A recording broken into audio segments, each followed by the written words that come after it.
એક મહત્વના સમાચાર પર નજર કરીશું। મહત્વપૂર્ણ સમાચાર વ્યારા ખાતે આવેલી આદિત્ય એલ્યુમિનિયમ કંપનીમાં બ્લાસ્ટની ઘટના બની છે। કંપની નજીક આવેલા ટેન્કરમાં બ્લાસ્ટ થવાનો બનાવ બન્યો છે। ફર્નેસ ઓઇલ ખાલી કરવા આવેલા ટેન્કરમાં બ્લાસ્ટ થતા આગ લાગી હતી। અફરાતફરીનો માહોલ પણ જોવા મળ્યો હતો। બ્લાસ્ટનું કારણ અકબંધ છે।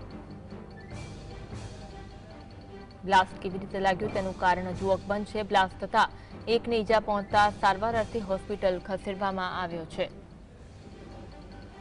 વ્યારા ફાયરની ટીમે ઘટના સ્થળે પહોંચી આગ પર કાબુ મેળવ્યો હતો। બ્લાસ્ટની ઘટના બની છે। કંપનીમાં બ્લાસ્ટની ઘટના બનતા એકને ઈજા પહોંચી હતી। તુરંત સારવાર માટે હોસ્પિટલ ખસેડવામાં આવ્યો અને ફાયરની ટીમને જાણ કરવામાં આવી।